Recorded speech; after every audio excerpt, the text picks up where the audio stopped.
किसी की दृष्टि शिला पर नहीं पड़ी। राम तुम्हारी दृष्टि इस शिला पर कैसे पड़ गई?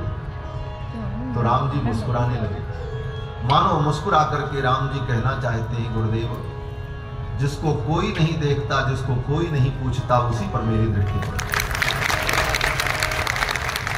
जिसकी दुनिया उपेक्षा कर देती है, मेरी दृष्टि उसी पर पड़ती है, वही मेरी कृपा का पात्र होता है। विश्वामित्र जी ने कहा कि गौतम नारी श्राप बस उपल देह धरि धीर, चरण कमल रज चाहती कृपा करहु रघुवीर।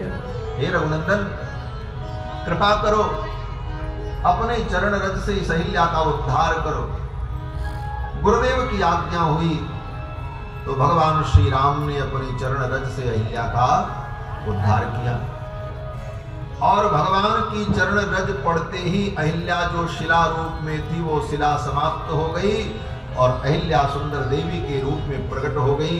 और अहिल्या ने भगवान के चरणों में प्रणाम किया और बड़ी सुंदर स्तुति की। महाराज परिसत पद पावन शोभन सावन, प्रगट भई तब पुण्य सही, देखत रघुनायक जन सुखदायक, सन्मुख होई कर जोड़ी रही, अति प्रेम अधीरा पुलक शरीरा, मुख नहीं आवई वचन कही, अतिशय बड़ भावनी चरण लागी, जुगल नयन जलधार बही, धीरज मन कीना प्रभु कीना, रघुपति कृपा भगत पाई, अति निर्मल भावी असु दिखानी, ज्ञान ब्रह्म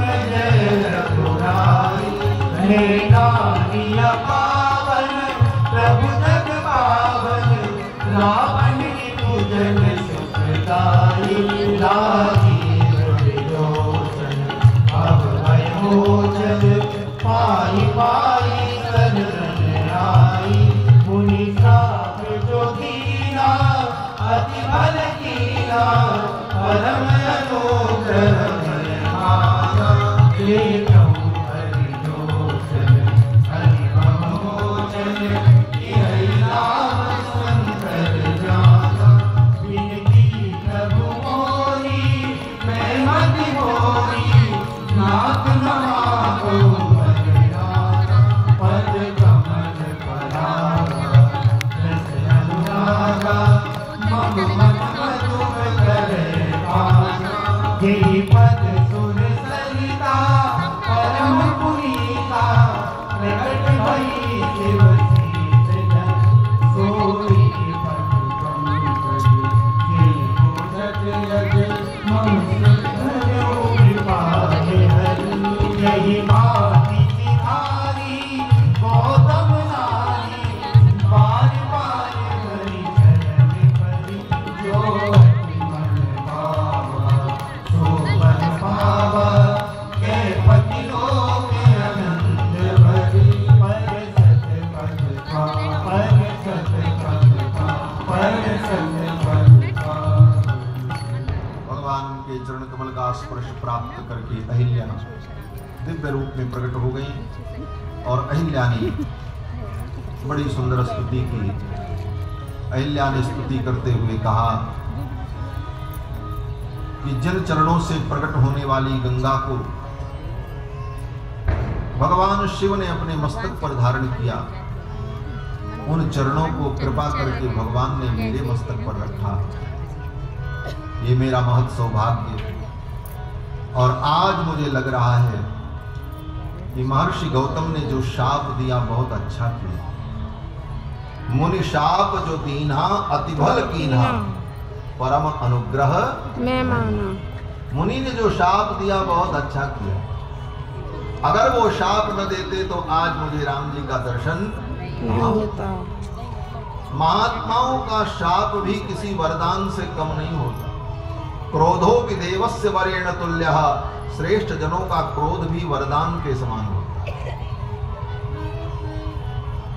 अहिल्या कहती हैं कि मुनि शाप जो दीना अतिबल कीन्हा परम अनुग्रह मैं माना। मुनि ने जो शाप दिया बहुत अच्छा किया, उन्होंने मेरे ऊपर अनुग्रह किया, आज मुझे रघुनाथ जी का दर्शन हुआ। इंद्र को भी शाप दिया था, क्या ले जाओ तुम्हारे शरीर में 1000 छिद्र हो जाए। ये कथा कई प्रकार से, शरीर में 1000 छिद्र हो जाए। यहां पर महर्षि वाल्मीकि लिखते हैं कि महर्षि गौतम ने शाप दिया तुम्हारा वृषण नष्ट हो जाए। अहिल्या को अदृश्य होने का शाप दिया। एक कल्प की कथा है कि अहिल्या शिला हो गई, और किसी कल्प की ऐसी भी कथा है कि अहिल्या नदी रूप में हो गई। वहां एक नदी बह रही थी छोटी सी, गौतम के शाप के कारण अहिल्या नदी रूप में हो गई। तो विश्वामित्र जी ने कहा राम इसका उद्धार करो, और राम जी ने जाकर के नदी के जल का स्पर्श किया तो नदी गायब हो गई, अहिल्या प्रकट। कल्प भेद हरिचरित सुहाए भांति अनेक मुनीसन गाए। अनेक अनेक कल्पों में अनेक प्रकार की कथाओं का वर्णन है। तो किसी कल्प में ऐसी भी कथा है, इंद्र को शाप दिया तुम्हारे शरीर में 1000 छिद्र प्रकट हो जाएं। देवराज इंद्र चरणों में गिर करके क्षमा मांगने लगे। तो महर्षि गौतम ने कहा जाओ, शाप तो हमने दे दिया, लेकिन जब राम जी का विवाह होगा तो राम जी के विवाह का जब दर्शन करोगे तो तुम्हारे शरीर के जो 1000 छिद्र हैं ये 1000 आंखें बन जाएंगी, और 1000 आंख से राम जी के विवाह का तुम दर्शन करोगे। और जब राम जी का विवाह होने लगा, राम जी के विवाह का दर्शन करके देवता लोग परम आनंदित हो रहे थे। ब्रह्मा जी बड़े आनंदित। ब्रह्मा जी ने कहा आज हम बहुत सुखी हैं। लोगों ने कहा क्यों? ब्रह्मा जी ने कहा 8 नेत्रों से मैं भगवान के विवाह का दर्शन कर रहा हूं। तो बगल में कार्तिकेय जी बैठे थे, देवसेनापति। कार्तिकेय जी ने कहा आपके तो 8 ही आंख है, मेरे तो 12 आंख है, मैं तो 12 आंखों से राम जी के विवाह को देख रहा हूं। हमसे ज्यादा सुखी कोई नहीं है। कार्तिकेय जी के बगल में भगवान भोलेनाथ बैठे थे। उन्होंने कार्तिकेय की पीठ पर एक थपक लगाई और कहा बच्चा मैं तुम्हारा बाप बैठा हूं। तुम्हारे 12 आंख है, हमारे तो 15 है, 5 मुख और एक एक में 3-3 आंख। भगवान शंकर ने कहा हम तो 15 नेत्रों से भगवान के विवाह का दर्शन कर रहे हैं, हमसे ज्यादा आनंद किसी को नहीं। तब तक सभी देवता उठ करके खड़े हुए और सभी देवताओं ने कहा आज इंद्र के समान कोई सुखी नहीं है, क्योंकि इंद्र तो 1000 नेत्रों से भगवान के विवाह का दर्शन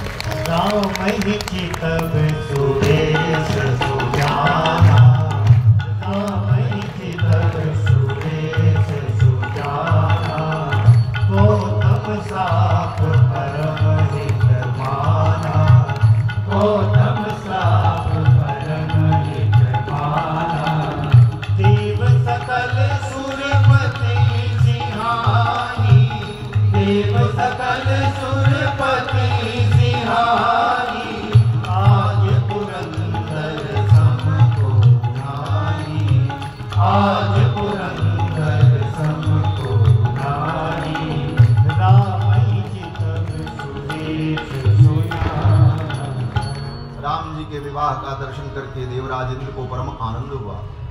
और देवराज इंद्र को यही लगा कि महर्षि गौतम ने शाप दिया, बहुत अच्छा किया। राम ही चितव सुरेश सुजाना, गौतम साप परम हित माना। महर्षि गौतम ने जो शाप दिया बहुत अच्छा। और अहिल्या भी यही कहती मुनि शाप जो दीना अतिबल कीन्हा, परम अनुग्रह मैं माना। तो मुनि महात्माओं का क्रोध भी जीव का कल्याण करता है। क्रोधोपि देवस्य वरेण तुल्यः। एक सज्जन कहते थे देखो ये महात्मा लोग, इन ऋषि मुनियों को कोई काम नहीं था, जब देखो तब शाप ही देते हैं। खाते हैं और शाप देते हैं, और कोई काम नहीं इनका।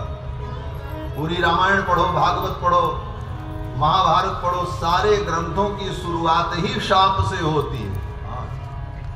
किसी भी ग्रंथ का नाम हमको बताओ, शुरुआत कहां से होती? बोले शाप से, किसी मुनि ने शाप दिया और कथा शुरू। भागवत कहां से शुरू हुई? बोले श्रृंगी ने राजा परीक्षित को शाप दिया, तब भागवत के अवतरण का प्रयोजन प्रकट हो गए। रामायण कहां से शुरू हुई? बोले महर्षि वाल्मीकि ने उस निषाद को शाप दिया, मां निषाद प्रतिष्ठाम तमगमस्सा स्तुति समाह, तब कथा प्रारंभ हुई। महाभारत, बोले महाभारत में भी मांडव्य महर्षि के शाप से जब धर्मराज शूद्र योनि में उत्पन्न होते हैं, यहीं से कथा की भूमिका प्रारंभ होती है और महाभारत प्रारंभ होता है। महाभारत ग्रंथ, इन कथाओं को सुनकर के लगता है इन महात्माओं का कोई और काम नहीं था, केवल खाते थे और सबको शाप देते थे, जहां जाओ वहीं शाप। भगवान का अवतार भी क्यों हुआ? बोले नारद शाप दीन एक बारा, एक कलम ते लगी अवतारा। एक बार नारद जी ने शाप दिया इसलिए अवतार हुआ। एक बार सनकादिकों ने जय विजय को शाप दिया इसलिए भगवान का अवतार हुआ। वृंदा ने शाप दिया भगवान को इसलिए अवतार हुआ। कितनी शाप की कहानी भरी पड़ी है शास्त्रों में। तो कभी कभी लगता है ये महात्मा लोग केवल खाते थे और शाप देते थे और कोई इनका काम नहीं था। लेकिन विचार करना, मुनियों ने जब जब शाप दिया तो शाप का परिणाम अद्भुत हुआ, भगवान का अवतार हुआ, भक्तों का उद्धार हुआ और विविध लीलाएं हुई और जीवों का कल्याण हुआ। जिन मुनियों के शाप की इतनी महिमा है, अगर वो वरदान देंगे तो उसकी कितनी महिमा होगी। जिनके शाप में इतनी शक्ति है कि भगवान को प्रकट कर दें, भगवान का दर्शन प्रदान कर दें,